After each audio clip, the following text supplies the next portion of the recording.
हाँ जी, हमारा चल रहा था नर जनन तंत्र। पिछली क्लास में हमने कुछ बातें पढ़ी थी, एक बार उनको रिवाइज कर लेते फिर आज की क्लास शुरू करते हैं। पिछली क्लास में हमने नर जनन तंत्र में कुछ बातें पढ़ी थी, जैसे कि वृषण उदर गुहा से यानी एब्डोमिनल कैविटी से एक संकरी और नलिका के द्वारा जुड़े रहते हैं, जिसे वक्षण नाल कहते हैं। इस वक्षण नाल से होते हुए वृषण के अंदर वृषण धमनी, वृषण शिरा और वृषण तंत्रिकाएं एक वृषण रज्जु के रूप में वृषण में प्रवेश करती हैं। ठीक है, फिर हमने लास्ट में पढ़ा था कि वृषण के अंदर क्राइमास्ट्रिक और डार्टोज मसल्स पाई जाती है, जो वृषण की स्थिति को बराबर बनाए रखने का कार्य करती है। अगर बाहर का टेम्परेचर कम होता है तो इन पेशियों के अंदर संकुचन होता है, जिससे वृषण उदर गुहा के पास आ जाते हैं, और अगर बाहर का टेम्परेचर अधिक होता है तो इन पेशियों में वापस शिथिलन होने लगता है, जिससे वृषण उदर गुहा से दूर हो जाते हैं। फिर हमने पढ़ा कि वृषण के चारों ओर एक परत पाई जाती है, जिसको ट्यूनिका एल्बुजिया कहते हैं। इस परत की वजह से क्या होता है कि इस टेस्टिस के अंदर यानी वृषण के अंदर अनेक छोटे छोटे पिंड यानी लोब बन जाते हैं। इनको वृषण पालिका या टेस्टिकुलर लोब कहते हैं। एक टेस्टिस के अंदर इनकी संख्या लगभग 250 तक हो सकती है, यानी 250 वृषण पालियां होती है एक वृषण के अंदर। फिर हमने पढ़ा कि वृषण पालियों के अंदर 2-3 छोटी छोटी नलिकाएं होती है, जैसे ये इस प्रकार की, इनको कहते हैं शुक्र जनन नलिका। इन शुक्र जनन नलिकाओं की संख्या 750 तक होती है एक वृषण के अंदर, और हमारे अंदर वृषण होते हैं एक जोड़ी यानी 2 होते हैं संख्या में। अब हम आगे की बात करते हैं आज की क्लास में। तो ये जो शुक्र जनन नलिका है, इन शुक्र जनन नलिकाएं के चारों ओर एक झिल्लीनुमा आवरण पाया जाता है, जिसको ट्यूनिका प्रोपिया कहते हैं। सुनना एक बात कि इन शुक्र जनन नलिकाओं के चारों ओर एक झिल्लीनुमा आवरण होता है, झिल्लीनुमा आवरण होता है, जिसको ट्यूनिका प्रोपिया कहते हैं। अभी डायग्राम से बताएंगे, ट्यूनिका प्रोपिया कहते हैं। ठीक है, जैसे आपके सामने मैं एक डायग्राम बना रहा हूं। मान लो कोई ये एक शुक्र जनन नलिका है। ठीक है, इस शुक्र जनन नलिका के चारों ओर एक झिल्लीनुमा एक आवरण होता है। ठीक है, इस झिल्लीनुमा आवरण को कहते हैं ट्यूनिका प्रोपिया। ठीक है, और इसके नीचे मैं अलग पेन से बताऊं तो इस ट्यूनिका प्रोपिया के नीचे एक और स्तर पाया जाता है, जिसका नाम होता है जनन उपकला स्तर, कुछ इस प्रकार का। बाहर वाली जो परत है इसको कहते हैं ट्यूनिका प्रोपिया, और इस ट्यूनिका प्रोपिया के नीचे जनन उपकला का एक परत पाई जाती है, जनन उपकला की, जनन उपकला। इस जनन उपकला की एक परत होती है। सुनना एक बार कि शुक्र जनन नलिका है, इसके चारों ओर एक झिल्लीनुमा आवरण है, जिसको ट्यूनिका प्रोपिया कहते हैं, और इस ट्यूनिका प्रोपिया के नीचे जनन उपकला का एक स्तर पाया जाता है। ठीक है, इस जनन उपकला स्तर में क्या होता है कि इसमें 2 प्रकार की कोशिकाएं होती हैं। ठीक है, इस जनन उपकला स्तर में आप एक बार देखने का प्रयास करें कि एक कोशिका मैं बढ़ा रहा हूं बड़ी वाली ऐसे, और एक कोशिका मैं बना रहा हूं अलग पेन से छोटी।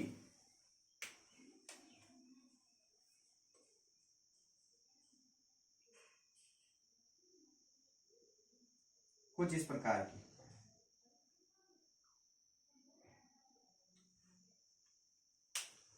दो कोशिकाएं बने। इन 2 कोशिकाओं में से जो ये छोटी वाली कोशिकाएं होती है, ये वाली, इसको कहते हैं स्पर्मेटोगोनिया सेल। Spermatogonia cell. ठीक है, और जो बड़ी कोशिकाएं होती है ये वाली, इनको कहते हैं सर्टोली कोशिका, सर्टोली सेल। समझिए आप कि जनन उपकला स्तर में 2 प्रकार की कोशिकाएं होती है। जो कोशिकाएं बड़ी दिखाई दे रही है आपको, ये वाली, ये कोशिकाएं होती है जो बड़ी होती है, बड़ी होती है, उन कोशिकाओं को कहते हैं सर्टोली कोशिका। और जो छोटी वाली कोशिकाएं हैं इनको कहते हैं स्पर्मेटोगोनिया सेल। ठीक है, ये बात है आपको याद रखनी है। अब इनका काम क्या होता है, ये दो प्रकार की कोशिकाएं क्या करती हैं, तो सुने आप एक बार कि जो स्पर्मेटोगोनिया सेल है इसका कार्य होता है शुक्राणुओं का निर्माण करना, फॉर्मेशन ऑफ स्पर्म, शुक्राणुओं का निर्माण करना। नाम से ही पता चल रहा है स्पर्मेटोगोनिया सेल, ये जो कोशिकाएं होती हैं ये शुक्राणुओं का निर्माण करती है, समझ रहे हो आप। जबकि जो सर्टोली कोशिकाएं होती है ये वाली, इन कोशिकाओं का कार्य क्या होता है, मैं अलग पे थोड़ा सा रफ करके बताऊं।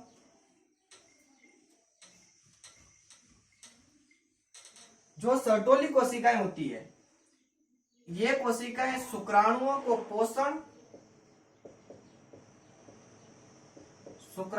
पोषण यानी न्यूट्रिशन, पोषण व आलंबन प्रदान करती है।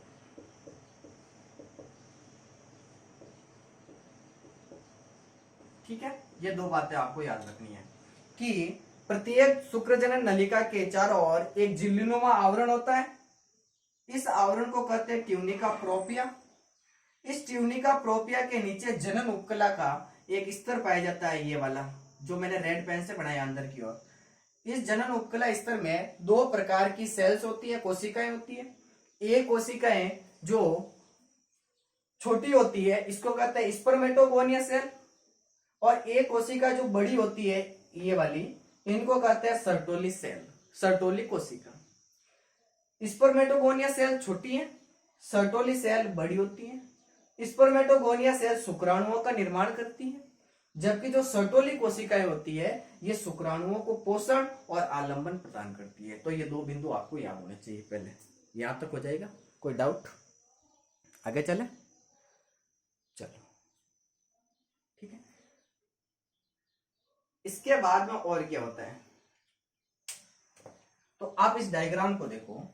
ये जितनी भी शुक्रजनन नलिकाएं हैं, ये वाली ये वाली ये वाली जितनी भी शुक्रजनन नलिकाएं हैं, ये सभी शुक्रजनन नलिकाएं सबके सब आगे चलकर मिलकर सब शुक्रजनन नलिकाएं आगे चलकर एक जाल बना लेती है, यहाँ पर कॉम्प्लेक्स बना देती है कुछ इस प्रकार से। ये जो जाल बन रहा है ये वाला, इस जाल को कहते हैं वृषण जालक, रेते टेस्टिस जिसे आप इंग्लिश में कहते हैं, इसको कहते हैं वृषण जालक, वृषण जालक। आप इंग्लिश में इसे रेते टेस्टिस करते हैं, रेते टेस्टिस। ये बात भी याद रखनी है कि सभी शुक्रजनन नलिकाएं, ये वाली ये वाली ये वाली ये वाली ये वाली ये वाली, ये सभी शुक्रजनन नलिकाएं आगे चलकर एक जाल बनाती है, एक कॉम्प्लेक्स बनाती है। इस जाल को वृषण जालक या इंग्लिश में इसे रेते टेस्टिस करते हैं। ठीक है, अब आपको दिखाई दे रहा है इस डायग्राम में कि इस रेते टेस्टिस से यानी वृषण जालक से, इस भाग से ये कुछ ऐसी नलिकाएं निकल रही है, ये वाली है नलिकाएं। ये जो नलिकाएं होती हैं इन नलिकाओं की संख्या 15 से 20 तक होती है, 15 से 20 तक होती है। ठीक है, इन नलिकाओं को कहते हैं वासा इफ्रेंसिया, वासा इफ्रेंसिया। सुनना एक एक बिंदु को कि इन नलिकाओं को कहते हैं वासा इफ्रेंसिया, और ये वासा इफ्रेंसिया क्या काम करते हैं कि यहां से शुक्राणुओं को लेके जाएगी, ये यहां से शुक्राणुओं को लेके जाएगी और इस भाग के अंदर डालेगी, और इस भाग को आप सब जानते हो क्या कहते हैं, अधिवृषण, एपिडाइमिस, अधिवृषण। तो ये बात भी आपको याद रखनी है कि रेते टेस्टिस से 15 से 20 नलिकाएं निकलती है। इन नलिकाओं को वासा इफ्रेंसिया कहते हैं। ये वासा इफ्रेंसिया यहां से शुक्राणुओं को लेके जाती है और कहां डालती है, अधिवृषण यानी एपिडाइमिस के अंदर डालती है। ठीक है, अब हम अधिवृषण पढ़ेंगे कि एपिडाइमिस क्या होता है, अधिवृषण। तो मैं थोड़ा सा यहां पर इसको रफ कर लूं पहले।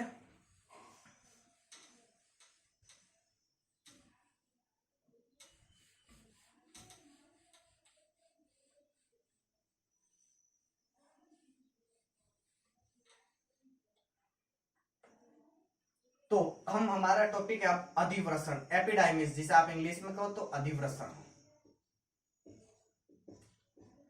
ये अधिवृषण है ना, ये एक संक्रिय अनियमित व अतिकुंडलित नलिका है, पहला बिंदु ये याद होना चाहिए कि एपिडाइमिस वास्तव में है क्या, तो ये एक नलिका होती है। क्या होती है? एक नलिका होती है जो संक्रिय होती है, अनियमित होती है, अति कुंडलित होती है। ठीक है, और इस अधिवृषण की अगर लंबाई की बात करें, कितनी लंबी होती है ये, तो इसकी लंबाई लगभग 6 मीटर होती है। ये बात भी याद रखनी है, अधिवृषण की लंबाई 6 मीटर होती है। इस अधिवृषण के 3 भाग दिखाई दे रहे हैं, आप डायग्राम में देखो इसको, कि अधिवृषण, ये पूरा अधिवृषण होता है। इसका ऊपर वाला भाग केपुट, बीच वाला भाग कॉर्पस और नीचे वाला भाग कोडा कहलाता है। ठीक है, तो अधिवृषण के 3 भाग होते हैं। अधिवृषण के कितने भाग होते हैं? 3 भाग होते हैं। सबसे ऊपर वाला भाग होता है उसको केपुट कहते हैं, बीच वाला भाग कॉर्पस कहलाता है, और जो सबसे नीचे वाला भाग होता है इसको कोडा कहते हैं। ये देखो, ये वाला सबसे ऊपर वाला भाग केपुट, बीच वाला कॉर्पस और सबसे नीचे वाला कोडा होता है। ये बात आपको याद रखनी है।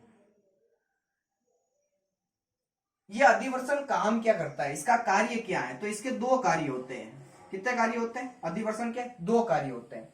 एक तो ये करता है शुक्राणुओं का संग्रहण, मैं यहां लिख लेता हूं, शुक्राणुओं का संग्रहण करता है, स्टोरेशन ऑफ स्पर्म, संग्रहण करता है। और ये दूसरा कार्य करता है शुक्राणुओं का परिपक्व, मैच्योरेशन ऑफ स्पर्म, शुक्राणुओं का परिपक्वन। तो ये आपको अधिवृषण में छोटी बातें याद रखनी है। नॉर्मली है कि अधिवृषण आपको सीधा सीधा पूछे तो क्या है, तो एक नलिका है। क्या है? एक नलिका होती है जो लगभग 6 मीटर लंबी होती है, संक्रिय होती है, अनियमित होती है, अति कुंडलित होती है। 3 भाग होते हैं, ऊपर वाला भाग केपुट कहलाता है, बीच वाला भाग कॉर्पस कहलाता है और सबसे नीचे वाला भाग कोडा कहलाता है। अधिवृषण होता है ये पूरा भाग। इसके 2 कार्य होते हैं, एक तो शुक्राणुओं का संग्रहण करना, स्टोरेशन ऑफ स्पर्म, और एक कार्य होता है शुक्राणुओं का परिपक्वन, मैच्योरेशन ऑफ स्पर्म। ये 2 कार्य अधिवृषण करता है। फिर आप देख रहे हो कि इस अधिवृषण से एक नलिका निकलती है, इस नलिका को कहते हैं शुक्रवाहिनी। क्या कहते हैं? शुक्रवाहिनी। डायग्राम में शुक्रवाहिनी कहते हैं। ये जो शुक्रवाहिनी होती है ये लगभग 45 सेंटीमीटर एक लंबी नलिका है। इसके बारे में हम बात करेंगे आगे वाली क्लास में। ठीक है, शुक्रवाहिनी, मूत्रमार्ग और सेशन, इन तीनों की बात हम नेक्स्ट क्लास में करेंगे। लेकिन जो आज पढ़ा है बहुत इंपॉर्टेंट है। आपको नॉर्मली मैं एक बार वापस डायग्राम से बता देता हूं कि ये जो वृषण होता है, इस वृषण के चारों ओर एक परत होती है। इस परत को ट्यूनिका अल्बुजिया कहते हैं। ये परत अंदर की ओर कहीं कहीं पर धंसती है, जिससे वृषण के अंदर अनेक पिंड बन जाते हैं या लोब बन जाते हैं। इनको कहते हैं वृषण पालिका, टेस्टिकुलर लोब कहते हैं इंग्लिश में। इनकी संख्या एक वृषण के अंदर 250 तक हो सकती है। वृषण पालियों के अंदर 2 से 3 ये नलिकाएं दिखाई देती है। इन नलिकाओं को शुक्र जनन नलिकाएं कहते हैं। शुक्र जनन नलिकाएं कहते हैं। इन शुक्र जनन नलिकाओं के अंदर नाम से ही पता चल रहा है कि शुक्राणुओं का निर्माण करने वाली यही कोशिकाएं होती है। इस वजह से इस शुक्र जनन नलिकाओं को वृषण की संरचनात्मक और क्रियात्मक इकाई कहते हैं। और इन शुक्र जनन नलिकाओं के बीच बीच में भी कोशिकाएं होती है, जिनको अंतराली कोशिका यानी लेडिंग सेल कहते हैं। मैंने ये बात आपको पिछली क्लास में बताई थी, अंतराली कोशिकाएं। यह कोशिकाएं टेस्टोस्टेरोन हार्मोन स्रावित करती है, जो कि एक नर हार्मोन है। ठीक है, इन शुक्र जनन नलिकाओं के अंदर और क्या होता है, तो जो शुक्र जनन नलिकाएं हैं इनके चारों ओर एक झिल्लीनुमा आवरण होता है, जिसको ट्यूनिका प्रोपिया कहते हैं। ठीक है, इस ट्यूनिका प्रोपिया के नीचे एक जनन उपकला का एक स्तर होता है। इस जनन उपकला स्तर में 2 प्रकार की कोशिकाएं होती है। एक कोशिका छोटी होती है, एक कोशिका बड़ी होती है। जो कोशिका छोटी होती है जिसको स्पर्मेटोगोनिया सेल कहते हैं। जो कोशिकाएं बड़ी होती है उनको सर्टोली कोशिका कहते हैं। स्पर्मेटोगोनिया सेल शुक्राणुओं का निर्माण करती है, जबकि सर्टोली कोशिकाएं शुक्राणुओं को पोषण और आलंबन प्रदान करती है। फिर हमने कहा कि ये जितनी भी शुक्र जनन नलिकाएं हैं ये सब के सब आगे मिलकर एक जाल बना लेती है, यहाँ पर एक कॉम्प्लेक्स बना लेती है। इस जाल को कहते हैं वृषण जालक, जिसे आप इंग्लिश में रेते टेस्टिस कहते हो। इस वृषण जालक से यहाँ से ये जो नलिकाएं निकलती हैं इनकी संख्या 15 से 20 तक होती है। इन नलिकाओं को वासा इफ्रेंसिया कहते हैं। ये शुक्राणुओं को लेकर जाएगी कहाँ? अधिवृषण तक, वासा इफ्रेंसिया। फिर हमने अधिवर्षण पढ़ा। अधिवर्षण एक नलिका है जो 6 मीटर लंबी है, संक्रीय है, अनियमित है, अति कुंडलित है। अधिवर्षण के 3 भाग होते हैं, केपुट, कॉर्पस और कोडा। केपुट ऊपर वाला भाग, कॉर्पस बीच वाला भाग और कोडा सबसे नीचे वाला भाग। इस अधिवर्षण के 2 कार्य होते हैं, एक तो इस शुक्राणुओं का संग्रहण करना, स्टोरेशन ऑफ स्पर्म, और एक करता है शुक्राणुओं का परिपक्वन, मैच्यूरेशन ऑफ स्पर्म।